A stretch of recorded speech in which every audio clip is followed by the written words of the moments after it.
welcome back to my channel. Now, today we will learn a chapter Indian economy on the eve of independence. So we have done this chapter earlier.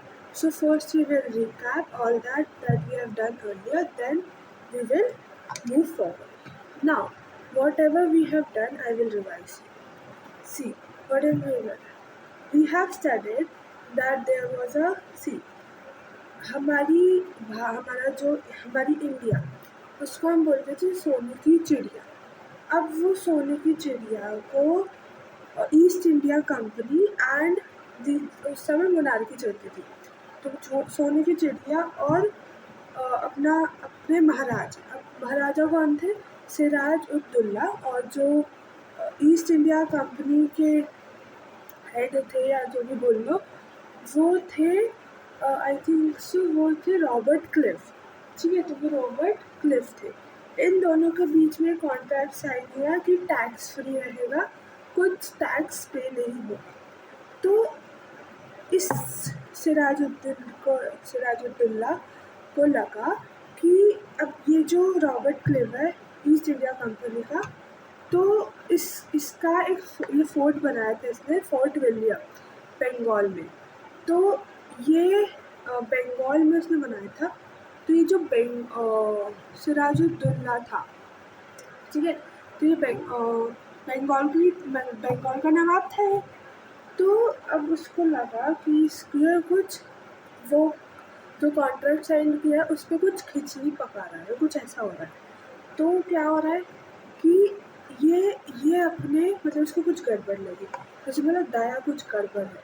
ठीक है, तो फिर ये इसके पास मतलब ये अपनी 4-5 मतलब सेना लेकर वहाँ पे उसके पास रॉबर्ट क्लिफ के पास चला गया, उसको मार मुड़ कर आ गया। ठीक है, ऐसे नहीं होता कि आपका कोई दोस्त, ठीक है, आपके मतलब आपका कोई दोस्त है, उसने वो उसके आप दोनों के बीच में कुछ एग्रीमेंट हुआ है, कुछ हुआ है।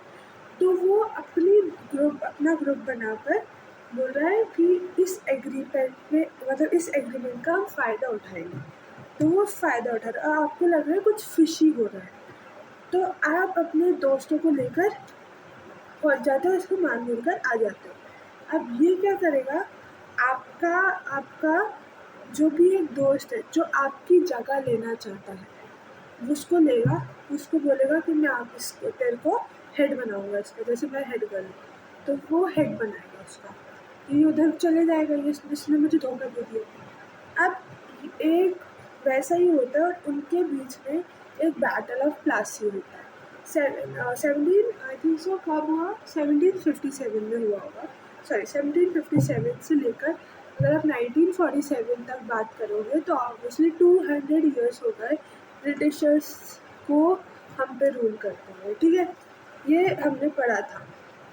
ठीक है, अब हमने ये सब पढ़ा, हम उसमें ये भी पढ़ा था per capita income, low level of economy development under the colonial rule. Agriculture हमने 4 वो पढ़े थे।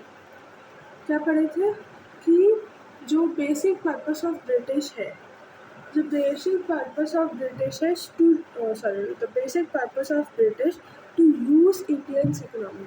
इंडिया की इकोनॉमी यूज़ कर रहे हैं ब्रिटिश एज फीडर इकोनॉमी, मतलब इकोनॉमी को ले रहे हैं for the development of British economy. British economy को उनको डेवलप करना है। ठीक है, ये हो गया। अब एग्रीकल्चर सेक्टर आता है। हाँ, हमने ये भी पढ़ा था कि जब बाद में इनकम और इन सब का वो होता है तो 4-5 लोग कैलकुलेट करते हैं। तो वो कौन था? दादा भाई नौरोजी, विलियम दिग्बॉय, और कौन था? फिंडले शिराज, वी राव और RC देसाई। इनमें से सबसे सिग्निफिकेंट किसका आया था? वी राव का, जो उसमें लिखा था मतलब लेस देन या हाफ ऑफ 2% एंड 0.9 जो हाफ ऑफ 2% क्या था? Per capita output per year, ये था। और 0.5% क्या था, जो मैंने आपको बताया था, पर कैपिटा इनकम थी। अब आता है एग्रीकल्चर सेक्टर। एग्रीकल्चर सेक्टर में हमने 4 चीज़ें पढ़ी थी। एक तो लैंड सेटलमेंट, दूसरा दूसरा कमर्शलाइजेशन ऑफ एग्रीकल्चर, तीसरा लो लेवल ऑफ प्रोडक्शन और स्कैरसिटी ऑफ इन्वेस्टमेंट, ये हमने पढ़ा था। ठीक है, लैंड में हमने ये पढ़ा था जमींदारी सिस्टम है, और उसमें कमर्शलाइजेशन में, हाँ, ये लैंड सेटलमेंट किसने इंट्रोड्यूस किया था? लॉर्ड कॉर्नवेल इन 1873, सॉरी 1793, लॉर्ड कॉर्नवेल। ठीक है, फिर उसके बाद कमर्शलाइजेशन ऑफ एग्रीकल्चर। ठीक है, ये फूड क्रॉप से कैश क्रॉप्स पे शिफ्ट हो गए थे। फिर लो लेवल ऑफ प्रोडक्शन होने लगा, खाना नहीं बन रहा है।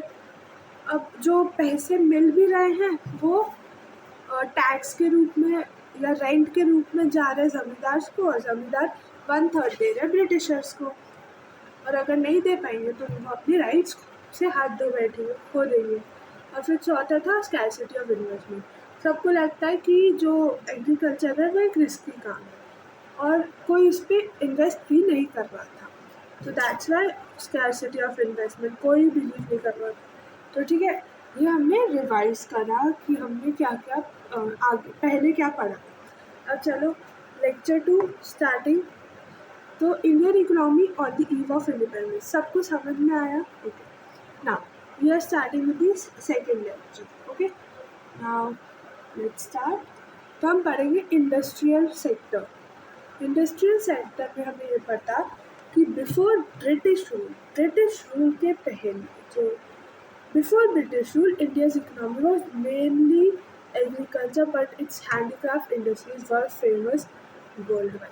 मतलब हम ये समझ सकते हैं कि ब्रिटिश, अच्छा मैं आपको बताती हूँ, 75% जो लोग थे वो एग्रीकल्चर पे थे, और अब हाँ 15% लोग जो थे इंडिया में 75% लोग एग्रीकल्चर पे डिपेंडेंट है, और 25% जो लोग हैं वो अदर एक्टिविटीज़ कर रहे हैं एग्रीकल्चर के अलावा। ठीक है, अब ये देखो, before British rule India's economy was mainly agriculture, but it's handicraft industries were world famous. उनकी जो हैंडीक्राफ्ट इंडस्ट्रीज थी वो वर्ल्ड फेमस, सॉरी हमारी जो हैंडीक्राफ्ट इंडस्ट्रीज थी वो वर्ल्ड फेमस। मतलब हाँ, हम जानते हैं कि 75% लोग एग्रीकल्चर में हैं और 25% लोग आर्टिजन्स या इंडस्ट्रीज़ में काम कर रहे हैं, हैंडीक्राफ्ट इंडस्ट्रीज़ में। So however, under British rule India failed to develop strong industrial base. अब जब ये तो पहले था कि ब्रिटिश रूल से पहले हमारी जो आधी जनता थी वो एग्रीकल्चर पे थी, और जो आधी जनता थी वो हैंडीक्राफ्ट एग्रीकल्चर इंडस्ट्रीज़ में काम करती है, और वो वर्ल्ड फेमस था। पर जब ब्रिटिशर्स आए, however under British rule India fail हो गया to develop strong industrial base. Strong industrial base बनाने में इंडिया फेल हो गया, and industrial sector remained weak. Industrial sector remained weak हो गया था इंडस्ट्रियल सेक्टर। समझ में आया? चलो आगे बढ़ो। ठीक है, अब डी इंडस्ट्रियलाइजेशन में मैं आपको बताती हूँ, इंडिया से सामान जो रॉ मटेरियल है, ठीक है, इंडिया से जो रॉ मटेरियल है वो एक्सपोर्ट हो रहा है। जैसे कैश क्रॉप्स पे हम गए थे ना, तो देखो कनेक्ट करते जाओ। ठीक है, तो cash crops, commercialisation of agriculture पे सेकेंड पॉइंट जो था, तो उसमें फूड क्रॉप्स हम कैश क्रॉप्स के ऊपर चले गए थे। तो वो रॉ मटेरियल जैसे इंडिगो, कॉटन, जूट, इंडिया से एक्सपोर्ट रॉ मटेरियल्स एक्सपोर्ट हो रहा था फ्री, चीप रेट पे। वहाँ से कहाँ गया? ब्रिटिश गया। ब्रिटिश से वो फिनिश्ड गुड्स बना। वो फिनिश्ड गुड्स बनने के बाद वो वापस इंडिया आया, और इंडिया में वो हायर रेट पे बिका। ठीक है, इंडिया में इंपोर्ट हुआ फिर से, और वो हाई रेट पे बिका। तो और जब वो इंडिया से ब्रिटिश जा रहा है, और ब्रिटिश से इंडिया जा रहा है तो ज़ीरो टैरिफ। टैरिफ मतलब कि टैक्स, ज़ीरो टैक्स लगता था, ठीक है।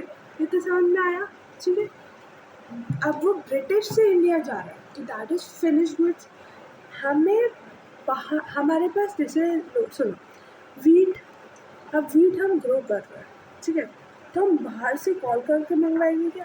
अरे हमारे पास आटा नहीं, अरे भाई हम वीट ग्रो कर रहे हैं, हम उसको पिसवा के हम आटा ले लेंगे, फिनिश गुड्स बना लेंगे। पर इंडिया क्या करती थी, उनके पास वो नहीं था, तो इंडिया क्या करती थी, बाहर से मतलब जो वो ग्रो करते हैं ब्रिटिश को देती थी, वो फिनिश गुड्स बनाकर हायर रेट्स पे, हायर इम्पोर्ट करते थे इंडिया पे और हायर रेट्स पे बेचते थे इंडिया, ठीक है। तो पहला क्या हुआ, इंडिया से ब्रिटिश जा रहा है तो देखो, to get raw materials from India,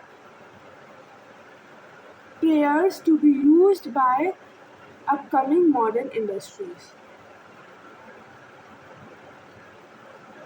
Okay, to get raw materials from India at cheap rates to be used by upcoming modern industries. क्या होता था, used by upcoming modern industries. Okay, wait for a minute. ठीक है, तो India से British जा रहा है, रॉ मटेरियल्स एक्सपोर्ट हो रहा है, तो वो पहला क्या हुआ, to get raw materials from India at cheap, okay, to get raw materials from India at cheap rates to be used by upcoming modern industries. Okay, ठीक है। सेकेंड, अब ब्रिटिश से इंडिया जा रहा है, कहाँ जा रहा है, ब्रिटिश से इंडिया, तो ब्रिटिश से इंडिया जा रहा है, तो सेकेंड दैट फिनिश गुड बन के to sell finished products of British industries. अब ब्रिटिश इंडस्ट्रीज वो प्रोडक्ट्स बेच रही है, तो to sell finished products of British industries in Indian market at higher prices. India market में आकर वो हायर प्राइसेस में बेचते थे। तो सेकेंड, फर्स्ट क्या हुआ, to get raw materials from India at cheap rates to be used by upcoming modern industries. Second, to sell finished good products of British industries in Indian market at higher prices. So now, okay, now reason for decline of handicraft industry. क्या reasons थे कि अपनी जो handicraft industry थी वो decline हो गई, उसके क्या क्या रीजंस थे वो बताएं। Discriminatory tariff policy. अब ये डिस्क्रिमिनेटरी टैरिफ पॉलिसी क्या है, उसको तौर पे समझते हैं। डिस्क्रिमिनेशन मतलब कि भेदभाव करना, ठीक है। टैरिफ मतलब आपको पता है टैक्स और पॉलिसी एक्ट, ठीक है, sorry not act. Discriminatory tariff policy मतलब डिस्क्रिमिनेशन कर रहे हैं on the basis of taxation. तो as there was duty free export of raw materials from India, ये था कि एज देयर मतलब इंडिया से जो रॉ मटेरियल जाता था उसमें ज़ीरो टैरिफ लगते थे, कोई टैरिफ नहीं लगता था, मतलब ज़ीरो टैक्सेस लगते थे, ठीक है। तो इंडिया से रॉ मटेरियल ब्रिटिशर्स पे जा रहा है तो zero taxes. There was duty free import of final goods of British industry to India. Duty free British से फिनिश गुड बन के वो इंडिया में आ रहा है, duty free, zero tariff. But heavy duty was imposed to export of Indian handicraft। अगर इंडियन हैंडीक्राफ्ट कहीं और जा रहा है, कोई दूसरे देश में जा रहा है, ब्रिटिश के अलावा बंगाल में जा रहा है, कहीं भी जा रहा है, तो वहाँ पे टैरिफ लगता था, 15% लगता था। अब आप सोचो, एक आदमी है जो हैंडीक्राफ्ट में बहुत अच्छा है, अब वो बनाता है हैंडीक्राफ्ट, जैसे वो बैग्स बनाते हैं या पॉट बनाते हैं, ठीक है, बैग्स बनाता है, ठीक है, ये लेता है, बैग्स बनाता है, तो अब वो रिवर्स से भेजेगा उसे जहाँ पे भी, जैसे उसका बंगाल है, उसको बंगाल भेजना, वो भेजेगा, उसको टैरिफ लगेगा 15+%। वो 10 रुपये का सामान या 100 रुपये का सामान है, वो आपको 150, और आप जब तक वो वहाँ पहुँचेगा वो कितने का हो जाएगा, 250। तो वो बंदा जो वहाँ बैठा हुआ है वो 100 रुपये का सामान के लिए 250 रुपीज़ देगा, नहीं, क्योंकि वो बंदा पागल नहीं है, ठीक है। तो इसलिए ये लोग अपने उन ब्रिटिशर्स के फ़ायदे के लिए कुछ भी कर सकते, किसी भी हद तक जा सकते थे।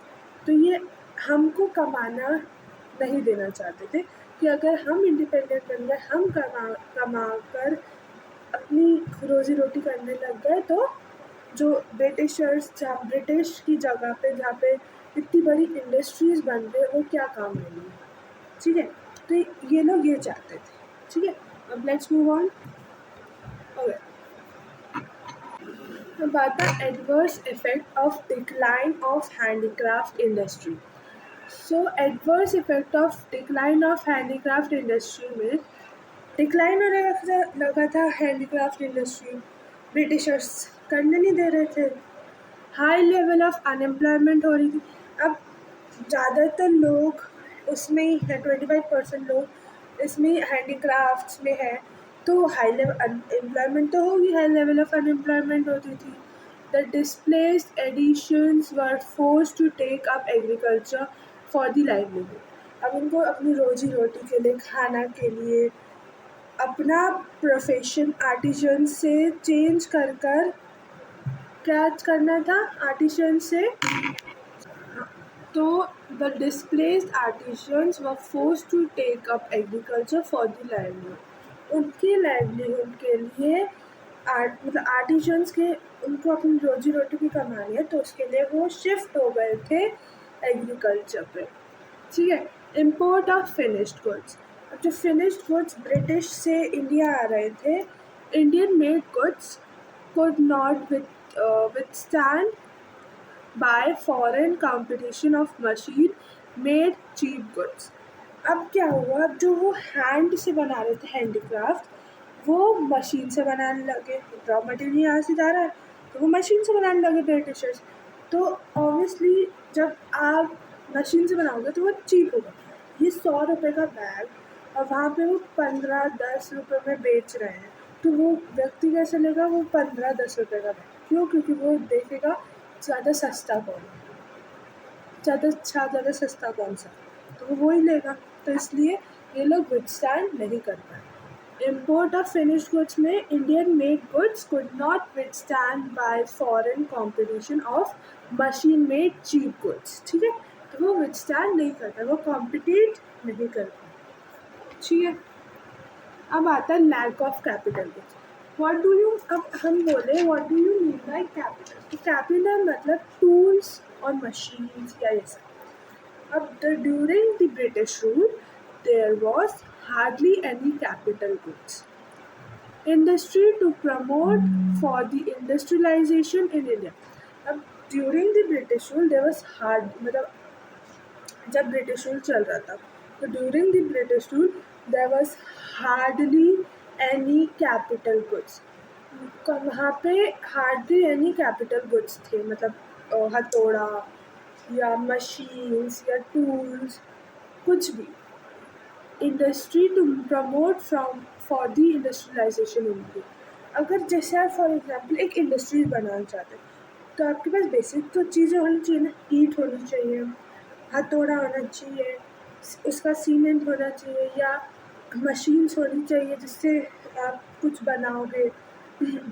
ऐसी चीज़ें होनी चाहिए, तो इंडस्ट्री कैसे खड़ी हो पाएगी? नहीं हो पाएगी। तो ड्यूरिंग ब्रिटिश रूल हमारे पास ये सब था ही नहीं कि हम इंडिया में ये प्रमोट कर सकें। British rules did not pay any attention, sorry, तो British rule did not pay any attention for their promotion, as they always wanted Indians to be dependent on Britain for the supply of capital goods and heavy equipment।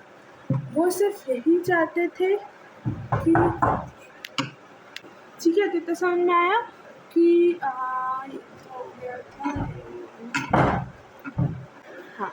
तो अपना फिर British rules did not pay any attention for their promotion, as they always wanted Indians to be dependent on Britain. वो चाहते थे कि हम लोग उन पे डिपेंडेंट हो। अगर हम लोग इंडिपेंडेंट हो जाएंगे तो तो उनकी इंडस्ट्रीज़ का क्या हो, जो हम रॉ मटेरियल्स उनको दे रहे हैं और वो यहाँ इंडिया में आकर अपने cheap goods, sorry, finish products higher rate पे बेच रहे हैं, उसका क्या होगा, वो ग्रो कैसे करेगा। तो इसलिए वो लोग चाहते थे कि हम डिपेंडेंट रहे ऑन ब्रिटेन पे for the supply of capital goods and heavy equipments के लिए और कैपिटल गुड्स के लिए, हथौड़ा, ईंट और इन सब के लिए। ठीक है, चलो आगे बढ़ते हैं। Now low contribution to gross domestic products. Okay. The growth rate of the new low contribution to gross domestic product GDP. अगर देखो the growth rate of the new industrial sector, its contribution to the GDP or gross value added GVA remained very small. बहुत कम रही थी GDP. ठीक है, तो low contribution to gross domestic products में the growth देखो the growth rate of the new industrial sector, its contribution to the GDP और gross value added GVA remain very small. ठीक है, ये जीडीपी का हो गया। Now let's move on. या चलो, limited role of public sector का बहुत कम रोल था due to lack of public employment थी नहीं, और जो पब्लिक के मतलब था उसमें वो सिर्फ कुछ चीज़ें थी उसके पास, railways, communications, power generation, ports मतलब शिप से रिवर में शिप आती थी और वहाँ इम्पोर्ट और एक्सपोर्ट का काम करती थी। And some other departmental undertakings, कुछ और डिपार्टमेंटल अंडरटेकिंग्स। ठीक है, तो ये समझ आ गया limited role of public sector. पहले due to the lack of public unemployment था, हमने ये पहले आगे पढ़ा था। हाई लेवल ऑफ अनएम्प्लॉयमेंट हमने पढ़ा था पहले। ठीक है, फिर आता है फिर railways, communication, power generation, ports and some other departmental undertakings, ये इनके पास था। ठीक है, गवर्नमेंट के पास। अब आता है modern industries operating during independence में, जब हमारी इंडिपेंडेंस हुई थी 14 से 15 अगस्त 1947 में मिडनाइट, तो modern industries operating during independence क्या हुआ था, तो mainly confined to cotton textiles and choose main when their progress remained very slow. Okay, तो मैं आपको बताती हूँ क्या हो रहा है। Mainly confined to cotton textiles and jute textiles, वो I think so misunderstanding में मिल्क रही है। ठीक है, तो मैं उसको सही कर दूँगी, फिर देख दूँगी आपको। तो क्या हुआ था कि mainly confined to cotton textiles and jute mills, and their progress remained very slow. Progress उनकी बहुत slow थी। तो क्या होगा, mainly confined to cotton and jute mills, and their progress was very slow. The cotton textiles will mainly terminate by Indians and were located in western parts of the countries. ठीक है, तो western parts of the countries में like Maharashtra and Gujarat उधर थे। ठीक है, cotton textiles will mainly terminated by Indians, हमारे से इंडियंस, एंड वर लोकेटेड, कहाँ लोकेटेड है, in the western parts of the country. Name क्या था, महाराष्ट्र और गुजरात में थे। जूट मिल्स, अब कॉटन मिल्स तो महाराष्ट्र और गुजरात में, अब जूट मिल्स कहाँ थे, jute mills dominated by foreigners, jute mills foreigners करते थे। हम कॉटन टेक्सटाइल्स, वो jute mills by foreigners are mainly constructed to Bengal में कंस्ट्रक्ट होता है। अब the breakthrough was setting up Tata iron steel company, that is TISCO। ठीक है, in the year 1907 in Jamshedpur Bihar में एक Tata iron and steel company है TISCO। इन ईयर कौन से ईयर में, 1907, Jamshedpur Bihar. Of few other industries in the fields of sugar, cement, paper, etc. also came up after the second world war के बाद paper, cement of sugar की industries आने लगी after the second world war. ठीक है, अब आता है फॉरेन ट्रेड। फॉरेन ट्रेड में क्या आता है? India the exporter of primary products and Britishers importer of finish goods. जैसे मैंने बताया कि इंडिया एक्सपोर्टर है of raw materials and British importer है ऑफ फिनिश्ड गुड्स। ठीक है, ये मैंने बताया। अब monopoly control of British rule. Monopoly control of British rule में more than 2 of India's foreign trade was restricted to Britain while the rest was allowed with few others country। कुछ कुछ restricted थे और कुछ कुछ allowed थे कि जो कि यहाँ पे मतलब इंडिया से यहाँ पे सामान पहुँचाया जा सकता है। तो और वो भी जो कंट्रीज थी वो भी ब्रिटिशर्स का फ़ायदा, वो अपना ही फ़ायदा ढूंढते थे, सेल्फिश बोलते हैं ना, तो वैसे ही थे वो लोग भी। ठीक है, तो वो अपना ही फ़ायदा ढूंढते थे हर चीज़ में। ठीक है, इंडियंस का नहीं का भी।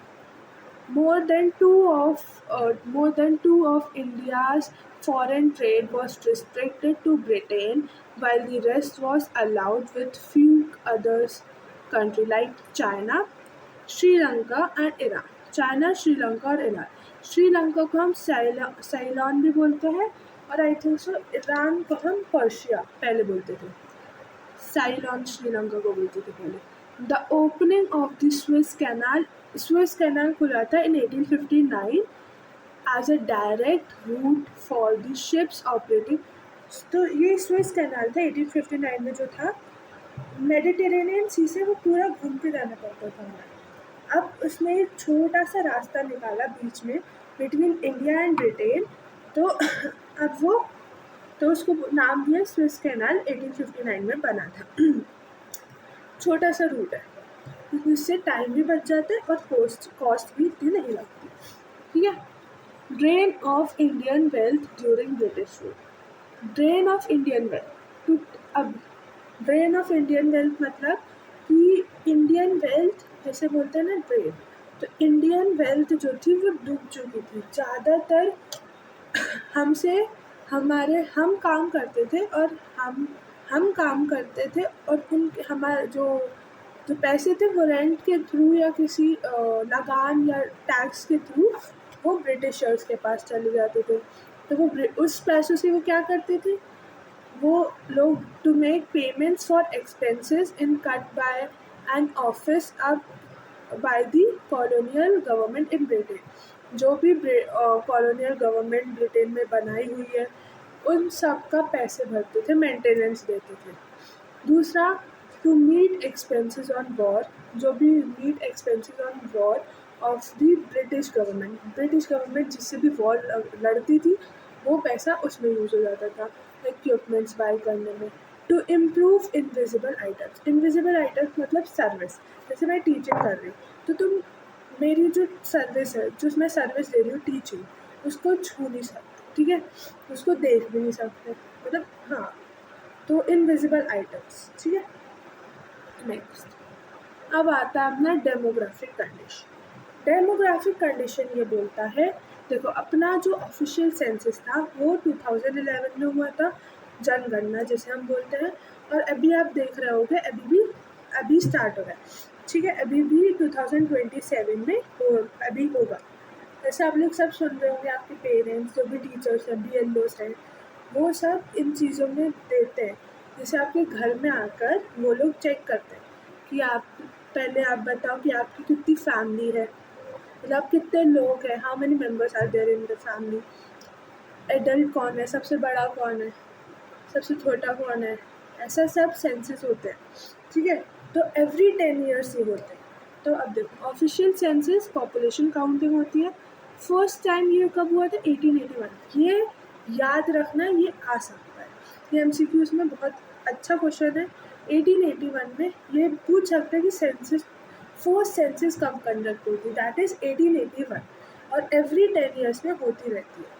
हाँ, ड्यू टू कोविड नहीं हो पाई थी 2021 में, पर अब हो रही है 2027 में। ठीक है, तो देखो 1881 से 1891, फिर 1907, फिर 1921, और फिर 1920, जो 1921 है ना वो चेंजिंग पीरियड है। डिवाइड मैंने लाइन खींच रखी ना, तो दैट इज डिवाइडिंग। ये फर्स्ट फेज और ये सेकेंड फेज। मैं आपको बताती हूँ इसका कारण। तो 1921 को हम बोलते हैं the year of great divide, the year of great divide. अब मैं आपको समझाती हूँ कैसे। देखो ये तो पिक्चर्स आपको दिख रहे होंगे, ये प्री 1921 है, मतलब बिफोर 1921, और ये आफ्टर 1921 है, और बीच में 1921 लिखा है, मतलब the year of great divide.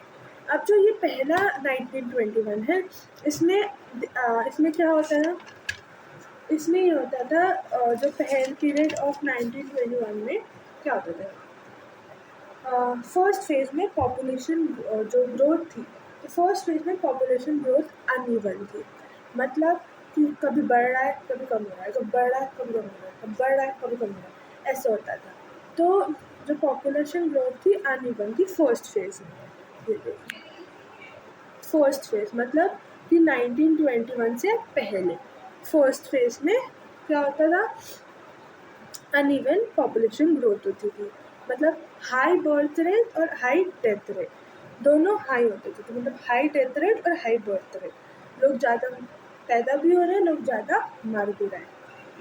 After 1921 में, आफ्टर 1921 में हाई बर्थ रेट हो रहा है, लो डेथ रेट हो रहा है, और आप देखोगे कि आफ्टर 1921 में, ओके वेट फॉर, हाँ, आफ्टर 1921 में,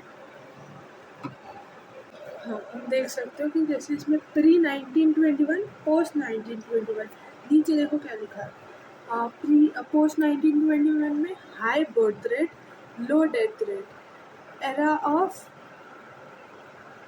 पॉपुलेशन एक्सप्लोर, बढ़ रही है, एक्सप्लोजन, ठीक है।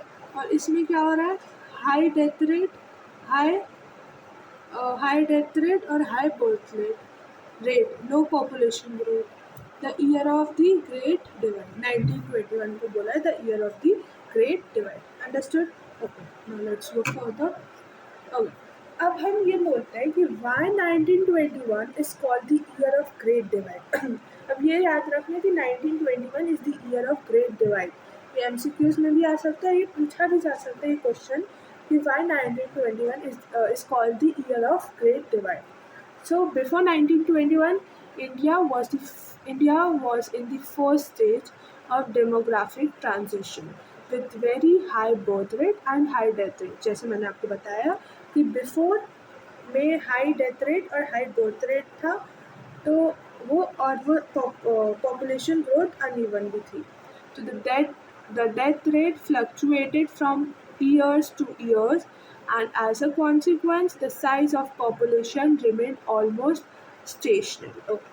With the beginning of decline in death rate, धीरे धीरे जो डेथ रेट था वो कम हो रहा था, मतलब लो death rate. The population of the country entered in the second stage, जो after 1921 है, of transition. The second stage transition began after 1921. From the year onwards, India's population never declined. India's की population never declined and recorded a consistent rise. अभी बहुत consistent rise दिखा रहा है, और due to this reason, इसी कारण से 1921 is called year of great divide. इसलिए हम बोलते हैं 1921 is called the year of great divide. Now, British rule. British rule was the main reason to worsen the profile of the India's population. तो आप देख सकते हैं डेमोग्राफिक प्रोफाइल। हाँ, डेमोग्राफिक का मतलब क्या होता है, एरिया। डेमोग्राफिक का मतलब एरिया, जैसे सिटी या पूरा देश, ये सब। तो एक एरिया, छोटा सा एरिया, चाहे बड़ा एरिया जो छोटा, डेमोग्राफिक मतलब, ठीक है। अब the British rule was the main reason to worsen the profile of India's economy. अब आप देखो demographic condition during colonial rule, ये डेमोग्राफिक कंडीशन है ड्यूरिंग कॉलोनियल रूल। देखो high birth rate and high death rate, ये क्या था, अब कनेक्ट करते चले, हाई बर्थ रेट और हाई डेथ रेट हमने बिफोर 1921 में पढ़ा था। फिर extremely low literacy rate, literacy मतलब कि केरला ने अपना वो एक योजना चालू की थी, आई थिंक सो, उसमें ये था कि लोगों को मतलब लिटरेसी मतलब लिखना और रीड करना आना चाहिए। तो उसमें क्या किया था, लोगों को साइन करवाना और लोगों को अपना नाम पढ़वाना सिखा दिया था।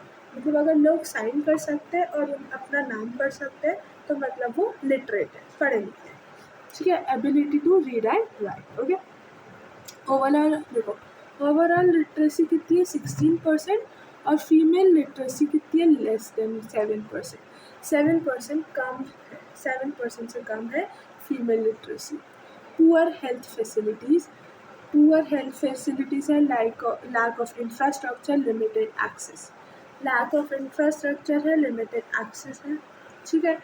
देखो हमने, अब देखो मैं आपको बताती हूँ, high birth rate and high death rate, 40 पर थाउजेंड उस पर 48 लोग बर्थ ले रहे हैं और पर 1000 में 40 लोग मर रहे हैं, ठीक है। तो ये बहुत हाई चीज़, मतलब बहुत ऐसी चीज़ है। अब आता है high infant mortality rate, infant मतलब बच्चे, छोटे बच्चे बिफोर 1 ईयर, मोर्टेलिटी मतलब मर रहा है, ठीक है, डेथ, और रेट मतलब पर 1000 पे इतने लोग मर रहे हैं। तो देखो 218,000 लोग पे 218 लोग मर रहे थे। अब देखो ये तो बहुत पहले का, आज की स्थिति का है, 1000 लोग पे सिर्फ 25 बच्चे बिफोर अपना पहला बर्थडे बनाने से पहले वो मर रहे हैं, ठीक है। तो अभी अभी सिर्फ 25 इन 2025 रिसेंट अपडेट में 1000 लोग में से 25 बच्चे इन्फेंट मोर्टेलिटी रेट जो मर रहा है बस 25 कम हो गया है, हमने ज़्यादा मेहनत करके कम कर दी।